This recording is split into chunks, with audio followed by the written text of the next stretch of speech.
ఏం పేరు మీ ఇద్దరి పేరు ఏం పేరు? గంగరాజు. గంగరాజు, నిహాన్. ఓకే, ఇక్కడ వాళ్ళు ఇల్లేడు ఇప్పుడు? Double floor building. ఏ క్లాస్ అవుతారు మీరు? నైన్త్ క్లాసా? ఇప్పుడు ఈ ప్రశాంత్ మీరు ఎప్పుడన్నా చూసిరా? మస్తాలా ఇక్కడే ఉంటాడు, ఇదే ఊర్లో ఉంటాడా? ఓకే ఓకే, ఏం పని చేసి ఉంటాడు ఆయన? ఖాళీ ట్రిప్లు కొడతా ఉంటాడా? ఇప్పుడు ఈ మాజీ ఎమ్మెల్యే జీవన్ రెడ్డితో తిరుగుతూ ఉంటాడు కదా, బాగా తిరుగుతాడా? కవితకి కలిసిండు, జీవన్ రెడ్డి తోటి ఉంటాడు. ఎప్పుడు జరిగింది? ఇప్పుడు ఈ నెల రోజులు అవుతుంది, ఒక్కొక్కరు మిస్ అవుతా ఉన్నారు కదా. 9 తారీఖు నుంచా? ఓకే, ఇప్పుడు ఈ ప్రశాంత్ వాళ్ళ తమ్ముడు ఇద్దరు ప్రమేయం కూడా ఉందంటారు కదా, అవునా? వాళ్ళ తమ్ముళ్ళు ఏం చేస్తారు? ఇద్దరు తమ్ముళ్ళు చదివి విశేషించాడు. తమ్ముళ్ళు ప్రశాంత్కి ఒక్కడే. ఇద్దరు అన్నదమ్ముళ్ళు అంతే. అలా అన్న ఇక వేరూరుకోండు, ఇలా తమ్ముడు చదువుకోకుంటే ఇంటికన్నా ఉంటాడు. ఏం పని చేస్తాడు తమ్ముడు? ఏం పని చేయడు. తమ్ముడిది కూడా ఉంటుందా? ఉంటాడా? వీళ్ళ తమ్ముడు ఏం చేస్తాడు? బెదిరిస్తాడా మీలాంటి వాళ్ళని? బెదిరియాడు. మంచిగా మా సోబత్కి వాళ్ళ అన్న పోయి మొత్తం గాలి చేసేసిండు. వాళ్ళ అన్న సోబత్ పోయి ఆగమాగం చేసిండు. ఇప్పుడు భయం అవుతుందా మీకు ఇట్లా జరిగిందని? ఏం భయం, మేము కొట్టిందమ్మా. లేదే మీకు కాదు, నేనేమంటున్నా, మీ ఊరు ఇట్లా జరిగింది కదా, 6 మందిని వాడు చంపేసింది కదా, మీకు కూడా భయమే కదా? బయట ఉంటే మళ్ళీ మమ్మల్ని ఏమైనా చేస్తాడు అని చెప్పి ఉంటది కదా. మేము అలా ఇంట్లో పోయి క్యారమ్ ఆడతాం డోర్ పెట్టి. వాళ్ళ ఇంట్లోనా? అంతా అట్లా ఉన్నాడని అప్పుడు లేడు, మంచిగా ఉండే. అప్పుడు మంచిగా ఉంటే మాకు తెలంగాణ పోయి క్యారమ్ ఆడతాం.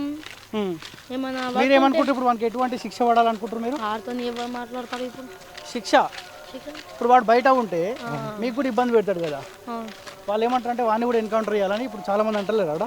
ఊరు శిక్ష వాళ్ళకు కూడా. మాజీ ఎమ్మెల్యే జీవన్ రెడ్డితో తిరుగుతున్నాయి బాగా. బాగున్నాయి ఆస్తులు ఆయనకు? బాగున్నాయా? ఏ ఇల్లు? Double floor. ఇప్పుడు ఎవరు లేరా ఇంట్లో?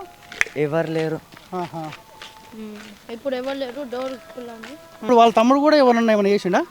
ఇద్దరు పిల్లలను చంపినరు అంటుర్రు, ఇట్లా మెడల్ ఇచ్చేసిర్రు అనుకుంటే. ఈ చిన్న పిల్లల ఇద్దరు చిన్న పిల్లలు పాపలు వాడే చంపిండా? ఇదే ఇల్లా? ఎవరుంటారు ఇప్పుడు ఇలా? ఎవరు లేరు. ఈ పక్క ఇల్లా? ఇవి 2 ఆలవి మొత్తం. సో నిజామాబాద్ జిల్లా ఆర్మూర్ నియోజకవర్గం సంబంధించి మాక్లూరు గ్రామంలో ఏదైతే ఒక 6 మందితో పాటు ఆ తల్లి కడుపులో ఉన్న 2 కవల పిల్లలని చంపినడు, హత్య చేసిన తెలియగానే మనం హైదరాబాద్ నుంచి ఈ మాక్లూరు గ్రామానికి వచ్చినాం.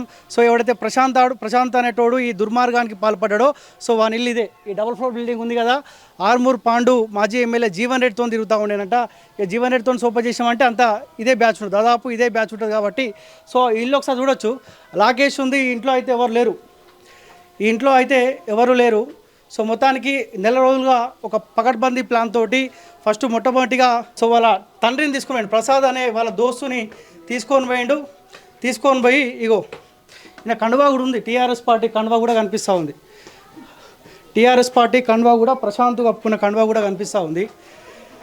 మొట్టమొదటిగా ఒక పకడ్బందీ ప్లాన్ తోటి ప్రసాద్ అనేటైంది ఆర్థిక లావాదేవీలా లేకపోతే ఇంకా ఇతర ఇబ్బందుల మొత్తానికి తీసుకొని పోయి ఆయన చంపేసిండు. మొత్తం చంపేసిన తర్వాత వాళ్ళ భార్యని నేను మీ భర్త పోలీస్ స్టేషన్లో రమ్మని అన్నప్పుడు వాళ్ళ భార్య కూడా వాని మీద నమ్మకంతో అటు పోయేసరికి ఆమెను కూడా తీసుకొని పోయి నదిలేసిండు.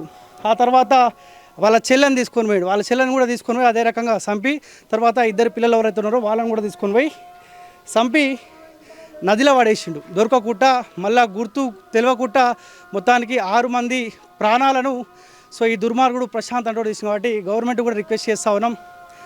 గత గవర్నమెంట్ మీద మనకు నమ్మకం లేకుండే, గవర్నమెంట్ మారింది. మాక్లూరు ప్రజలు సంతోషంగా ఉండాలి, ఉమ్మడి నిజామాబాద్ ప్రజలు సంతోషంగా ఉండాలంటే ఖచ్చితంగా ఈ ప్రశాంత్ అనే దుర్మార్గుని ఖచ్చితంగా ఎన్కౌంటర్ చేయాల్సిన అవసరం ఉందని చెప్పి కాలేజ్ డిమాండ్ చేస్తూ ఉంది. At the same time Makloor సంబంధించిన వాళ్ళు కూడా ఉన్నాడా? ఈ ఫోటోలు ఉండా? అరే ఈయనేనా? అరే వేడితే ప్రశాంత్ ఈయనేనా?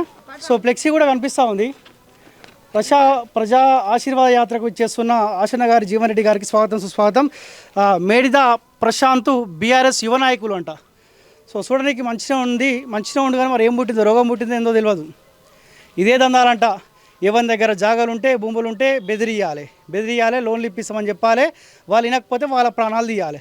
సో ఓవరాల్గా ఈయనతో పాటు ఇద్దరు మైనర్ల ప్రమేయం ఉందని తెలుస్తూ ఉంది, వాళ్ళ తల్లి ప్రమేయం ఉన్నది తెలుస్తుంది. కాబట్టి ఓవరాల్గా ఈ 6 ప్రాణాలను తీయడంలో 6తో పాటు ఇద్దరు కవలల ప్రాణాలు తీయడంలో ఎవరైతే ప్రమేయం ఉందో సో వాళ్ళందరినీ ఎన్కౌంటర్ చేయాల్సిన అవసరం ఉంది.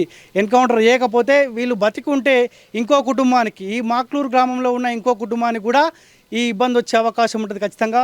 సో కొత్త గవర్నమెంటు, కొత్త ముఖ్యమంత్రి, ప్రజా ముఖ్యమంత్రి అని చెప్పుకుంటా ఉన్న రేవంత్ రెడ్డి గారికి కూడా రిక్వెస్ట్ చేస్తూ ఉన్నాం. ఖచ్చితంగా ఆ కుటుంబాలని ఆర్థికంగా ఆదుకోవాలి. వాళ్ళ తల్లి ఉన్నది, ప్రసాద్ వాళ్ళ తల్లి ఉన్నది, వాళ్ళ కుటుంబ సభ్యులు వాళ్ళ చెల్లెలు కూడా అక్కడ ఆవేదనకు ఏడుస్తూ ఉన్నారు. కాబట్టి వాళ్ళ అవసరం దృష్టి పెట్టుకొని ఆ కుటుంబాలకు అండగా ఉండాలి. సో ఖచ్చితంగా ఎవరైతే ప్రమేయం ఉందో వాళ్ళందరికీ ఎన్కౌంటర్ చేయాలని కూడా కాలేజీ తరఫున డిమాండ్ చేస్తూ ఉన్నాం. ఒకవేళ న్యాయం జరగకపోతే మళ్ళీ మాక్లూరు కోసం ఖచ్చితంగా ఈ ప్రజల కోసం కాలేజీ ఖచ్చితంగా అండగా ఉంటుంది.